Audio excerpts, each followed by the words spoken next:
आदाब दोस्तों, मैं सनम एजाज। जम्मू कश्मीर से लेकर दूसरे मामलात पर हम आपको अपडेट करते रहते हैं, तो अभी का अपडेट आपको बताते चले। जम्मू कश्मीर में बड़ा मुद्दा इस टाइम चल रहा है। इस साल के शुरुआत में मुद्दे ही मुद्दे थे। शुरुआत पहले हुई डिमोलिशिंग ड्राइव से, और उस डिमोलिशिंग ड्राइव में सरकार के हुक्मनामे के खिलाफ लोगों में डर, खौफ, दहशत सब कुछ देखने को मिला। सरकार ने अपना पक्ष यानी अपना स्टैंड रखने की कोशिश करते हुए बताया कि नहीं, गरीब के साथ नहीं छेड़ा जाएगा। सिर्फ उनको नहीं छोड़ा जाएगा जिन्होंने गैर कानूनी तौर पर ज़मीनों पर कब्जा कर रखा है। आम गरीब का इल्ज़ाम था, या आम लोगों का इल्ज़ाम था कि सिर्फ गरीब को नहीं छोड़ा जा रहा है, छेड़ा तो बड़ों को नहीं जा रहा है। वो मामला चल रहा था। बाद में आवाम का जो रद्द-ए-अमल आया, उसके बाद कहीं न कहीं बैकफुट पे या थैले में, ठंडे बस्ते में उसको फ़िलहाल तो डाला गया है।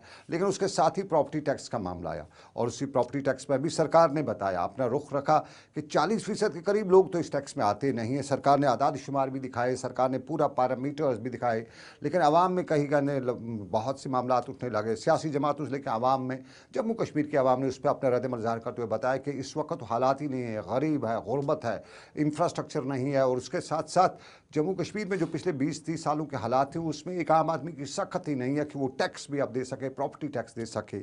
सरकार ने बहुत कुछ करने की कोशिश की, और उस मामले को लेके म्यूनसिपलिटी से लेकर दूसरे इदारों ने भी सरकार के उस फैसले की मुखालफत की। ताहम टैक्स के हवाले से अब बाज़ाब्ता तौर पर लगने की बात तो है, वो है, लेकिन सियासी जमातों को उस पर रद्द-ए-अमल है। और उसी सियासी जमातों के रद्द-ए-अमल में आप देख रहे हैं कि ये जो जम्मू चैम्बर है, उनने कल बंद की कॉल दी है, और उसमें गुजर महासभा है जम्मू की, या बकरवाल मुत्तहिदा महाज है, उन्होंने भी उसको सपोर्ट किया है। मुस्लिम फ्रंट जम्मू का, उनने भी सपोर्ट किया है। हाँ, ट्रांसपोर्टर्स उससे अलग हो गए हैं। ट्रांसपोर्टर्स कल शाम तक यूँ बता रहे थे कि शायद साथ में रहेंगे, लेकिन उसके बाद ट्रांसपोर्टर्स ने बताया कि कुछ मजबूरियाँ, कुछ हालात हैं, उसकी वजह से हम उसके साथ नहीं रह सकते हैं। लेकिन एक तरह से उनने इस टैक्स की मुखालफत भी जारी रखी। तो ये कल के हवाले से। लेकिन इस सारे के बीच में सबसे बड़ा मुद्दा जो साल के तीसरे महीने मार्च के अवाइल से ही, या यूँ कहें फरवरी के आखिर के हफ्ते से ही शुरू हुआ, वो एप्टा का हुआ। एक वो कंपनी जो मुल्क के मुख्तलिफ रियासतों में अपने पासजी के कारनामों की वजह से बड़ी दागदार है। एक वो कंपनी जिसका पास रिकॉर्ड बहुत ख़राब है, उसको एक बार फिर जम्मू कश्मीर के एसएसआरबी के हवाले किया गया, और बताया गया कि जम्मू कश्मीर के एसएसआरबी यानी सर्विस सिलेक्शन बोर्ड जो है, जो रिक्रूटमेंट प्रोसेस करेगा, ये एसएसआरबी जो है, ये इसके थ्रू एप्टा कंपनी के थ्रू करेगा। पास का रिकॉर्ड जो है एसएसआरबी का, वो कोर्ट में है।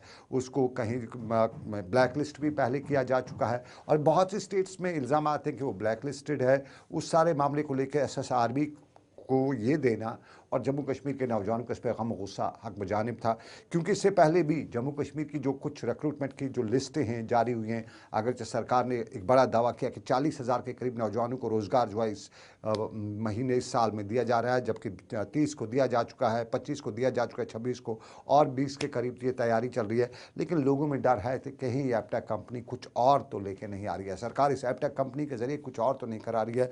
और उस पर हमने देखा जम्मू में नौजवान निकले, जम्मू में नौजवानों ने प्रोटेस्ट किया। उस दौरान वहाँ पे हल्का फुल्का लाठीचार्ज भी करना पड़ा, कुछ गिरफ्तारियाँ भी हुई, और वो प्रोटेस्ट अब दूसरे शहरों की तरफ भी निकल पड़ा है, जो कस्बे हैं। जिस तरह हमने आज पुंछ में देखा, पुंछ में भी आज नौजवानों की एक टोली निकली हुई थी, ना मंजूर के नारे दे रही थी। और पोलिटिकल जमातें हैं पिछले कई दिनों से इस पर बयान दे चुके हैं, और इस पर फारूक अब्दुल्ला चूँकि उमरा पे थे, और फारूक अब्दुल्ला ने आते ही इस पर बड़ा स्टेटमेंट दे दिया, और उसने बताया कि ये है फारूक अब्दुल्ला के साथ उनके बेटे उमर अब्दुल्ला का स्टेटमेंट। इस पर बहुत पहले ही टफ स्टैंड हमने पहली बार उसका स्टेटमेंट देखा था। महबूबा मुफ्ती तो 2-4 ट्वीट भी कर चुकी है, उसके साथ साथ वो पब्लिक फंक्शंस में भी उसने इस पर बड़ा बयान दिया है। मीडिया से इंटरेक्ट करते हुए इस पर उसने बताया कि कहीं न कहीं इसके ज़रिए जम्मू कश्मीर के नौजवानों का फ्यूचर जो है वो मखदूश किया जा रहा है। और आम तौर पर इन दोनों कश्मीर में से लेकर जम्मू तक हमने कश्मीर में कुछ पोस्टर्स भी देखे, जहाँ पे इस एप्टा कंपनी को ईस्ट इंडिया कंपनी बताया जा रहा है। वो ईस्ट इंडिया कंपनी जिसने हिंदुस्तान के असासों को लूटा, जिसने हिंदुस्तान के ख़जानों को लूटा और बरतानिया लेके चली गई, इसी तरह ईस्ट इंडिया कंपनी, इसको अब जम्मू कश्मीर में बताया जा रहा है, जो जम्मू कश्मीर के नौजवानों का जो फ्यूचर है उसको मखदूश कर रही है। और इस मामले से मौजूद अदालत में भी केस चल रहा था। मौजूद अदालत के हवाले से आज खबर आई है कि उन्हें इसकी अगली तारीख भी दे रखी है, 5 अप्रैल की तारीख है। उस दिन इस पर सिंगल बेंच दोबारा रेफ़र किया गया, डबल बेंच में फैसला चला गया, तो वहाँ से वापस ये सिंगल बेंच को किया गया।